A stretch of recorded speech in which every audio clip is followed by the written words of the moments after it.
Andy Basher will stay in Frankfort for another 4 years. He beat Republican challenger and current Attorney General Daniel Cameron.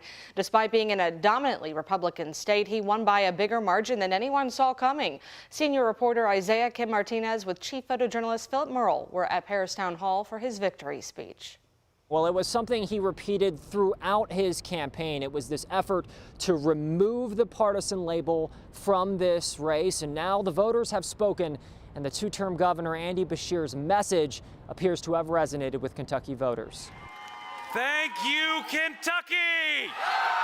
Up against the Trump-endorsed Republican candidate in a state growing increasingly red by the year, Andy Basher, a Democrat, re-elected as governor of Kentucky, picking up major wins in Louisville, Lexington, Bowling Green, and areas of eastern and northern Kentucky.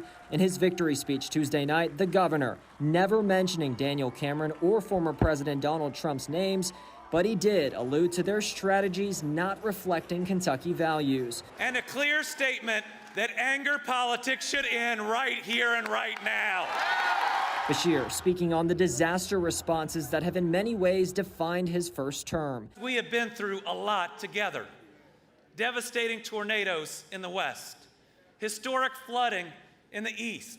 And after each, I made a promise that I would help rebuild every home and every life. And thanks to the people of Kentucky, and thanks to this election, we're going to see that promise through. Now it's on to the next 4 years, in which Basher is promising to continue Kentucky's streak of new economic development and to make major improvements to public education at levels he's yet to accomplish. Isaiah Kim Martinez, WHAS 11 on your side. Now, this race was watched nationally as a test for 2024 and how much a Trump endorsement would work in a candidate's favor, considering Kentucky is a state he won so heavily in 2020.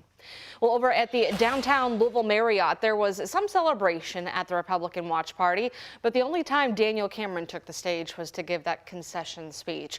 Our Alex Dieterer and senior photojournalist Alyssa Newton were there. While there were some celebrations here at the downtown Louisville Marriott Hotel Tuesday night, the first time that Daniel Cameron addressed the room was when he took the stage to give his 5-minute concession speech. After a contentious race for Kentucky governor against incumbent Andy Basher, Daniel Cameron addressed the room in concession with his wife by his side. Cameron says he called Basher before his speech to congratulate him on his re-election. Cameron went on to highlight a commonality they share despite who won. From his perspective and from all of our perspectives, that we all want the same thing for our future generations. We want a better Commonwealth, one in which it can ultimately be a shining city on a hill. Cameron thanked his wife, campaign staff, and his mother and said it was an honor to run, and the effort for his campaign has always been about the future of Kentucky's kids and grandkids. Cameron went on to say that he hopes that the Commonwealth can be a model for the rest of the nation. In Louisville, Alex Dieterer, WHAS 11 on your side. Kentucky voted in a new attorney general in Republican Russell Coleman. Coleman's a former FBI agent and U.S. attorney for Kentucky's Western District. He defeated Democratic State Representative retired Air Force Colonel Pamela Stevenson. Our Travis Breeze and photojournalist Jessica Farley show us how Coleman's win became one of the biggest of the night for Republicans. The Attorney General's race ended up being the biggest win of the night for the Republican Party.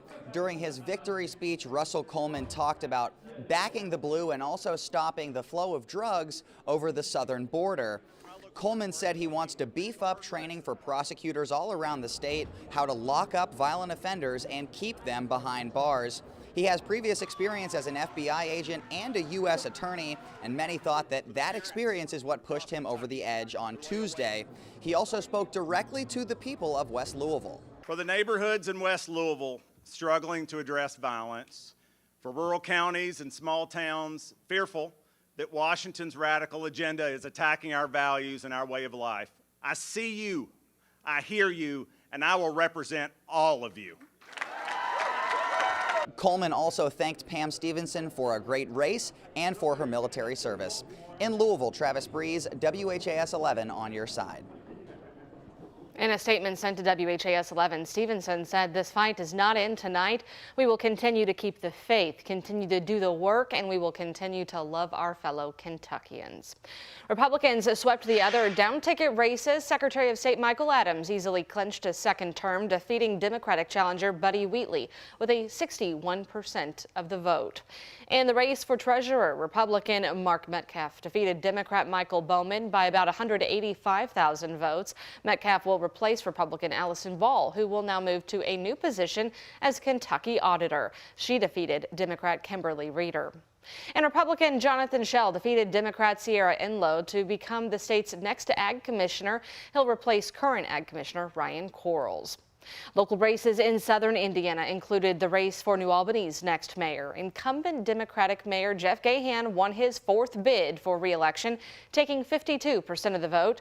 Longtime state representative Republican Ed Clare, 48%. Our Taylor Woods and photojournalist Emma Gefter were in New Albany last night as that race came to a close. And Mayor Gahan did say he is excited for the future of New Albany. As for Ed Clare, he says he'll continue working on some of the issues he wanted to as state representative. Another incumbent in southern Indiana is also staying in office. Democrat Treva Hodges was reelected as the mayor of Charlestown. She defeated Republican Ruthie Jackson for that position. You can check out all of the results and more and see who won our local Metro Council races by heading to our website, WHAS11.com. Race results are on our homepage.